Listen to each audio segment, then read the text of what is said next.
가끔 이런 역설이 눈에 띌 때가 있어. 모든 게 요즘 핫하다. 다들 하고 있다. 안 하면 뒤처진다라는 말로 밀려오는 세상인데 그 한가운데서 오히려 점점 더 조용해지는 사람들이 있다는 것. 반응도 줄어들고 때로는 이해하기 어려울 만큼 무심해 보이기도 해. 서둘러 끼어들지도 않고 굳이 반대의 목소리를 내지도 않은 채 그냥 한 발 바깥에 서 있는 모습이야. 마치 그 거센 파도가 자신에게는 닿지 않은 것처럼. 사람들을 더 당황하게 만드는 건 그들이 다르다는 사실보다도 우리가 익숙하게 써오던 동기로는 그 태도를 설명할 수 없다는 느낌일 거야.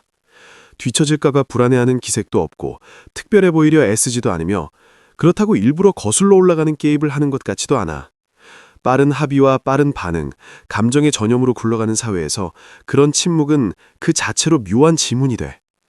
정말로 사람은 공통의 궤도에서 벗어날 수 있는 걸까? 아니면 우리가 아직 알아채지 못한 더 섬세한 심리적 반응을 숨기고 있는 걸까? 조금 더 들여다보면 유행을 따르지 않는다는 게 처음부터 분명한 선택이었던 경우는 드물다는 걸 알게 돼. 대개는 아주 사소한 순간에서 시작돼. 누군가 자신의 선택할 자유가 보이지 않게 침범당하고 있다는 걸 또렷이 느끼는 순간 말이야. 누가 대놓고 해야 한다고 말하진 않지만 주변의 시선과 군중의 리듬, 말없이 조여오는 압박이 합쳐져 생각보다 강한 끌림을 만들어내고 뇌는 어쩔 수 없이 반응하게 돼. 어떤 사람에게는 그 반응이 그냥 섞여 들어가는 쪽이라면 또 어떤 사람에게는 본능적인 한 걸음 물러섬으로 나타나. 너무 빨리 고개를 끄덕이면 이름 붙이기 어려운 무언가를 잃어버릴 것 같다는 속삭임이 안쪽에서 들려오는 것처럼.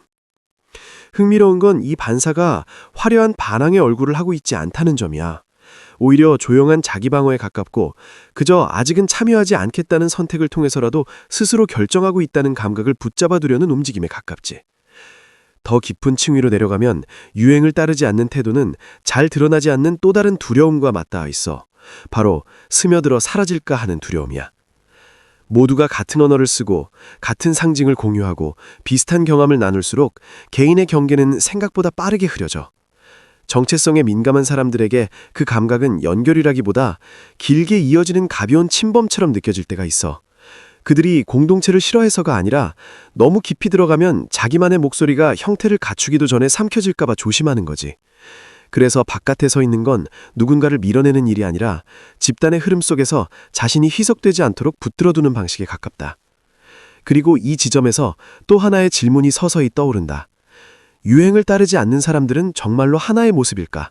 아니면 그 침묵 속에는 서로 아주 다른, 때로는 정반대의 동기들이 함께 숨쉬고 있는 걸까? 충둥이 오래 바라보다 보면 바깥에 서 있다는 감각이 모두 같은 호흡을 지니고 있는 건 아니라는 걸 알게 돼. 어떤 사람들은 유행에 맞서며 분명한 에너지를 드러내는 반면 또 어떤 이들은 애초에 그 흐름에 닿지도 않은 듯 보이거든. 늘 군중의 반대편에서 모습을 드러내는 사람들이 있어. 마치 하나의 공통된 흐름이 있어야만 거기에 등을 돌림으로써 자기 정체성이 또렷해지는 것처럼. 이들은 무엇이 인기를 얻고 있는지에 누구보다 빠르게 반응하지만 그 반응은 호기심이나 고민이 아니라 거의 즉각적인 부정에 가깝다. 아이러니하게도 그들 역시 유행에 묶여 있어. 다만 유행은 경험의 대상이 아니라 반드시 표시하고 맞서야 할 적의 얼굴을 하고 있을 뿐이야. 이 경우 차별성은 내면의 가치에서 나오기보다 다수와의 끊임없는 비교 속에서 만들어지고 개인의 선택은 자신이 피하고자 했던 바로 그 대상에 의해 정의되고 만다. 반대로 훨씬 알아보기 어려운 또 다른 침묵이 있어. 굳이 거리를 둘 필요조차 느끼지 않는 사람들. 애초에 그 궤도 안에 있다고 생각해 본 적이 없는 이들이지. 그들에게 유행은 왔다가 사라지는 배경 소음 같은 거야. 들리긴 하지만 방향을 바꿀 만큼 중요하진 않은. 이들이 참여하지 않는 건 어떤 선언도 아니고 자신만의 가치 체계 속에서 이미 삶을 살아가고 있다는 자연스러운 결과에 가깝다. 주의력은 한정된 자원이고 그 자원은 정말로 공명하는 것들에만 쓰일 뿐이야. 이런 태도는 주변 사람들을 종종 불편하게 만든다. 우리는 선택이 사회적 환경에 대한 즉각적인 반응이라고 여기는데 익숙한데 이들은 사회를 마치 배경처럼 대할 뿐 조종장치로 보지 않는 것처럼 행동하니까. 이 두 유형을 나란히 놓고 보면 미묘하지만 중요한 차이가 드러난다. 거꾸로 만다고 해서 곧 자유가 되는 것도 아니고 바깥에 선다고 해서 반드시 고립되는 것도 아니라는 점. 자유는 결국 어디에서 비롯된 동기인가에 달려 있어. 반사적인 대응인지 아니면 자신에게 진짜로 맞는 흐름인지. 흥미롭게도 현대 사회는 차별성을 쉽게 칭찬하면서도 명확한 입장으로 묶을 수 없는 다름에는 쉽게 불편함을 느낀다. 공개적으로 반대하는 사람은 개성이 강하다는 이름을 얻지만 아무 반응도 보이지 않는 사람은 차갑다거나 뒤처졌다거나 때로는 오만하다는 평가를 받기 쉽지. 그 무심함이 아주 안정적인 우선순위 체계의 신호일 수 있다는 생각은 좀처럼 떠올리지 않는다. 그리고 바로 이 지점에서 이야기는 개인의 선택을 넘어 더 깊은 인간의 역사로 이어진다. 무리와 함께 가느냐, 비껴가느냐가 한때는 취향이나 라이프 스타일이 아니라 생존 그 자체와 맞닿아 있던 시절로 말이야.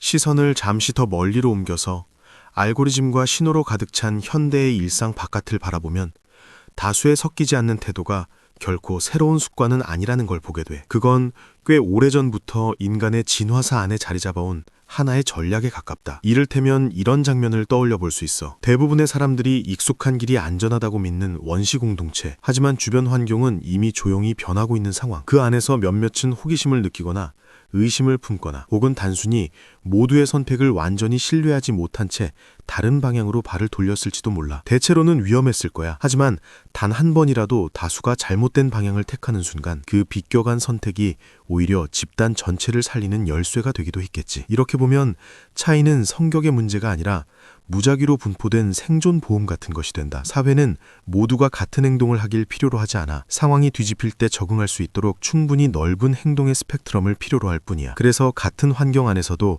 늘 쉽게 휩쓸리는 사람이 있고 망설이는 사람이 있으며 집단의 끌림에 거의 반응하지 않는 사람도 존재하는 거지. 이런 차이는 교육이나 의식의 결과라기보다 더 깊은 신경학적, 생물학적 경향에서 비롯됐을 가능성이 크다. 현대 과학은 탐색을 좋아하고 위험을 감수하며 사회적 규범에 덜 묶이는 성향이 특정 유전자 변이와 연관되어 있다는 점을 관찰해온 다 있어. 그렇다고 유전자가 행동을 결정한다는 뜻은 아니야. 다만 출발선에 미세한 기울기를 만들어줄 뿐이지. 어떤 이는 태어날 때부터 소리에 더 민감하고 또 어떤 이는 새로움에 쉽게 자극을 받는 것처럼. 그런 사람들을 유행으로 굴러가는 사회 한가운데에 놓아두면 그들의 자연스러운 반응은 쫓아가는 게 아니라 한 걸음 떨어져 바라보거나 아예 다른 리듬을 찾는 쪽에 가깝다. 문제는 현대의 환경이 집단을 따르는 경향을 전례 없이 증폭시킨다는 데 있어. 예전에는 마을 전체가 같은 일을 하는 감각이 비교적 좁은 범위에서 형성됐다면 지금은 화면을 몇 분만 넘겨도 모두가 하고 있다는 느낌이 만들어진다. 동의의 압력은 더 촘촘하고 더 끊임없이 밀려오고 그 결과 비껴가거나 서 있는 사람들은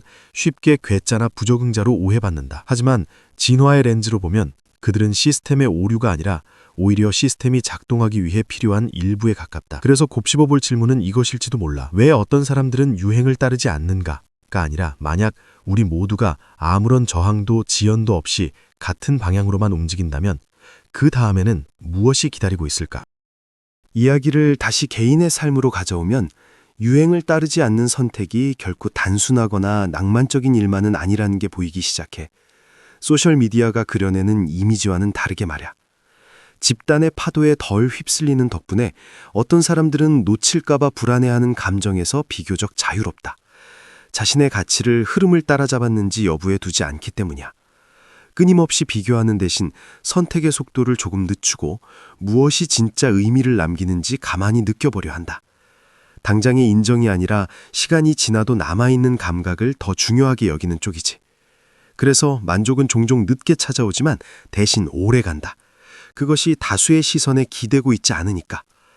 하지만 이런 자기 통제의 이면에는 피하기 어려운 사회적 거리감이 있다. 사람은 함께 이야기를 만들어가는 존재이고 많은 연결은 같은 경험, 같은 화제, 같은 시점에 공유되는 이야기 위에서 자라난다. 너무 많이 바깥에 서 있으면 유행만 놓치는 게 아니라 그 사소해 보이는 대화들에 끼어들 수 있는 공통의 언어까지 잃게 된다. 그렇게 쌓인 침묵은 점점 무심함으로 해석되거나 더 나아가 오해를 불러일으키기도 한다. 이 지점에서 미묘한 역설이 생긴다. 정체성을 지키려 할수록 그 정체성을 비추고 조율해줄 관계들로부터 멀어질 위험이 커진다는 것. 그래서 많은 사람들이 어느 순간 두 극단으로 기울기 시작한다. 유행의 기운이 느껴지는 모든 것을 의도적으로 거부하며 자신을 순수하게 지키려 하거나 반대로 뒤처지지 않기 위해 내키지 않는 참여를 반복하거나 두 선택 모두 쉽게 지치게 만든다.